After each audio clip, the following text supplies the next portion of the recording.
Good morning. I'm only 1 minute late this morning, which is unusual. Uh, yes, I have my hat on in the house. You should see my hair. You know, Larry Fiennes of the Three Stooges. That's what's under here, except Snow White. But it looks pretty cool. But I'll leave you in suspense. Um, Now, I'm encouraging everybody to get my newest book. Believe me, I'll stop hammering this. But while my enthusiasm is still high, um, I'm going to keep talking about it, uh, and it's doing very well and getting very good reviews, and for that, I am relieved and grateful in everything. And I'm being encouraged on messages here to read from it and to share from it. And of course, I'm reluctant to do that because I want as many people as possible uh, to buy it and read it themselves. Uh, but there's one thing that I kind of agree with, uh, in so much as I would like to sort of share why you might actually benefit if you're a tarot Kabbalist magician. Uh, Benefit by the homework and the exercises that are included in the book. Okay, there's two sections. Book one is laying the foundations of your house of cards, and the second one is creating your own cards. Now that doesn't necessarily mean that you have to, or as part of the drill here, that you have to actually create the cardstock tarot cards of your own. You can be as lazy as you want uh, on that part of it. But I would like you to create the tarot deck in yourself. And that's done in steps, the same steps that were the major landmarks of the sequence of mathematical events, I guess, that went into creating space and time and then all of this stuff in the universe. And the tarot represents that. And if you could build that within yourself, that's where the tarot is alive. That's where it works. That's how you lubricate your spiritual machinery with the mathematical perfection of the Kabbalah. Now I know that sounds like deep shit, but it's really, really easy. Okay, I'm the laziest of lazy people, and believe me, I wouldn't expect you to do anything that didn't reflect that I'm lazy. I want a shortcut to doing stuff. Believe me. So I'm going to share with you the first uh, sidebar message here. Now, I've done a lot of effort so far in the book to explain and to comment upon the origins of the tarot. Okay, and Mary Greer does an even more excellent job in her introduction to this book. And I sort of, in a sense, demystify the uh, overly romantic and not at all historically accurate legends of how tarot was created and where it came from.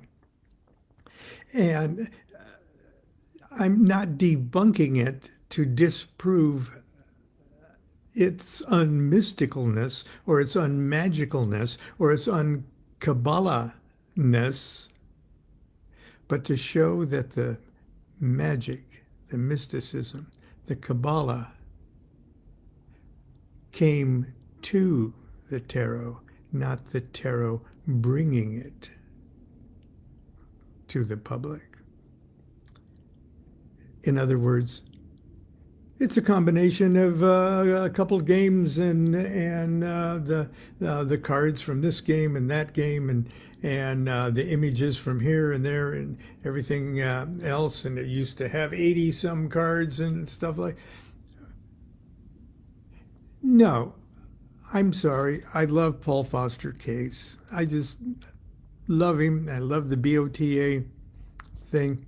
But the idea of some kind of a world convention, an Adepticon, Adepticon in Fez, Morocco, at a Hyatt House or something in the 900 AD. No, okay.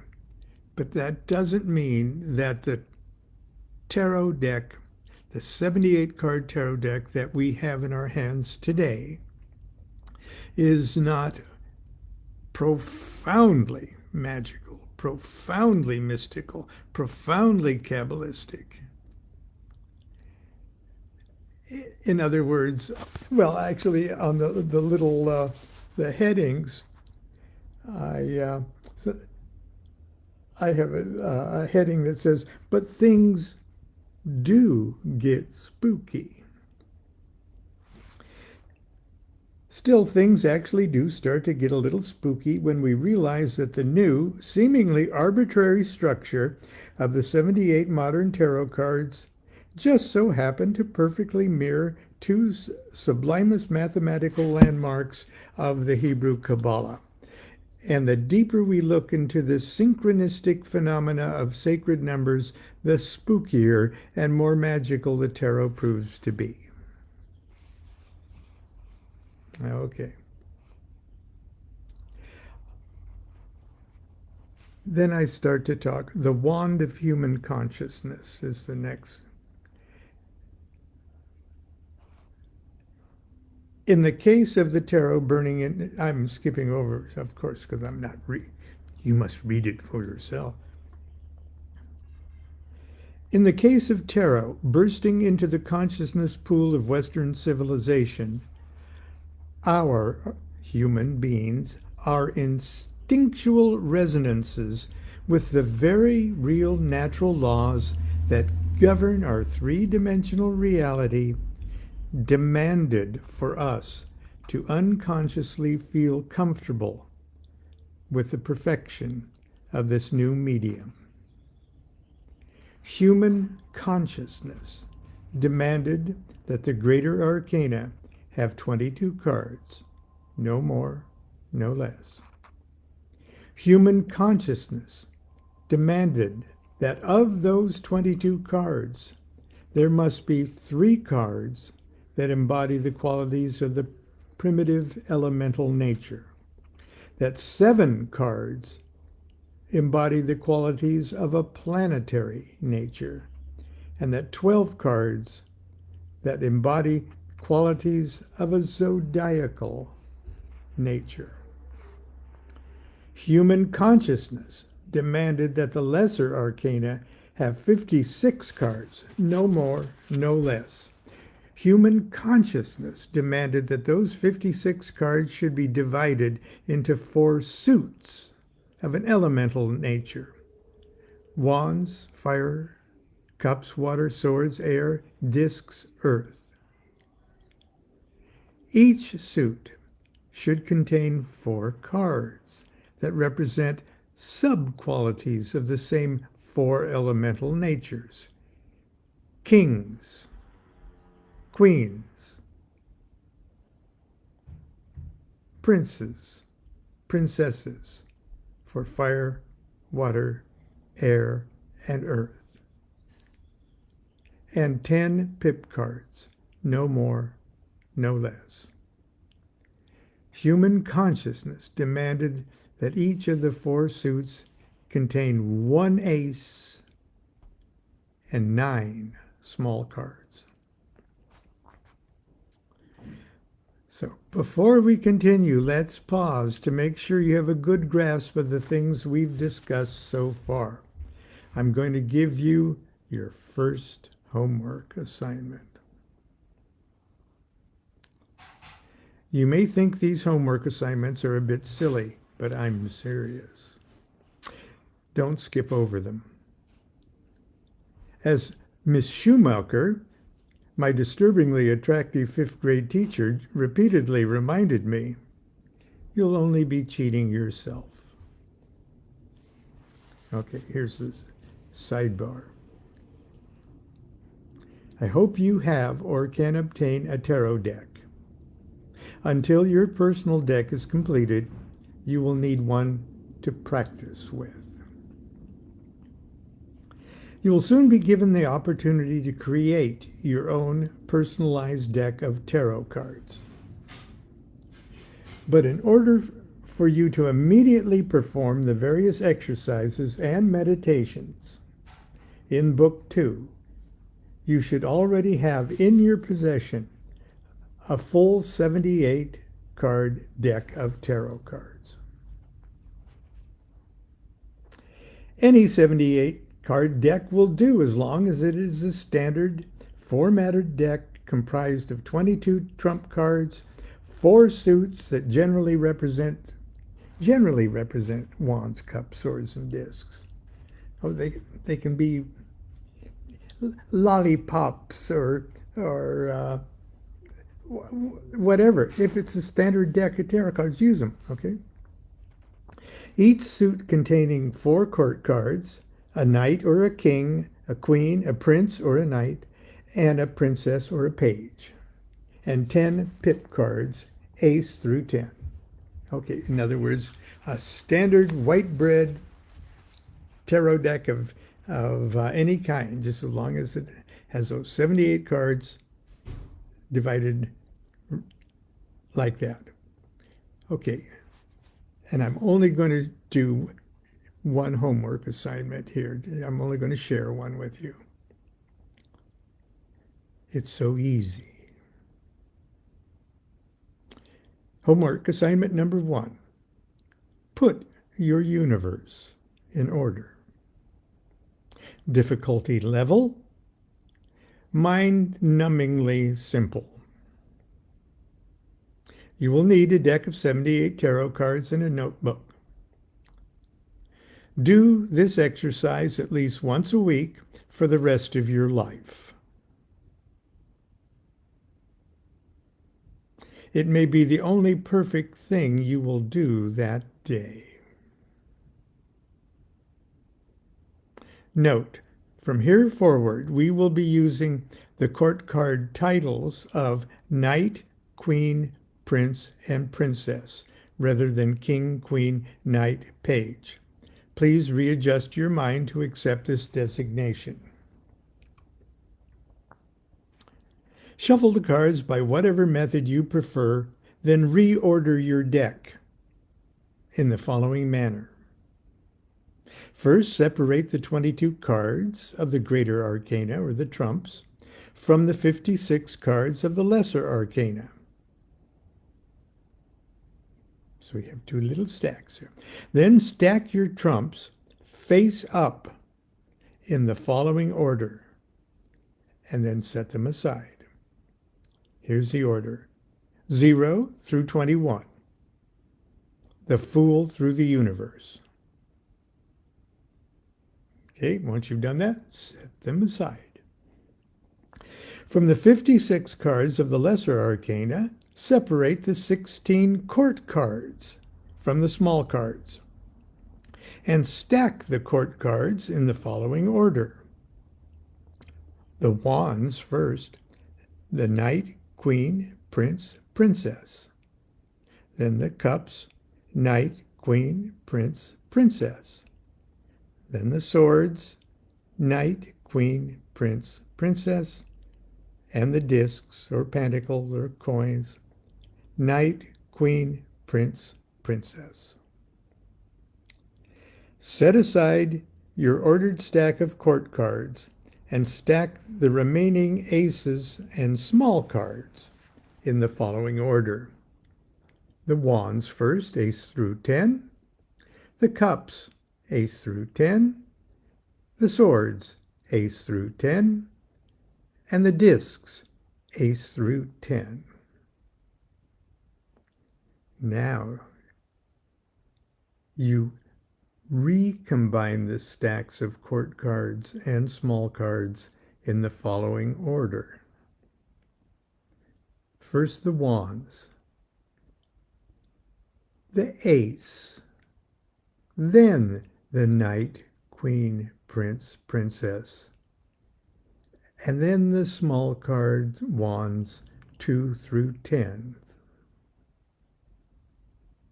as if it all lives inside their ace. Cups, ace, followed by knight, queen, prince, princess, followed by small cards 2 through 10.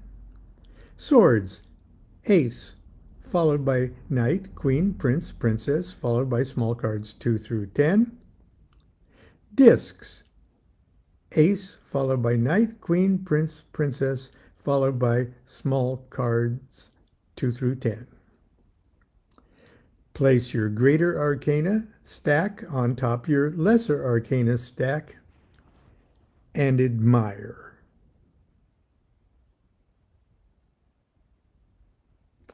Now at first, that takes a little time for you to do because you might not be that familiar enough with identifying each of the cards readily. But when you do it over and over and over again, every day, every week, whatever, you get really, really proficient at quickly taking a severely shuffled deck and putting it in order.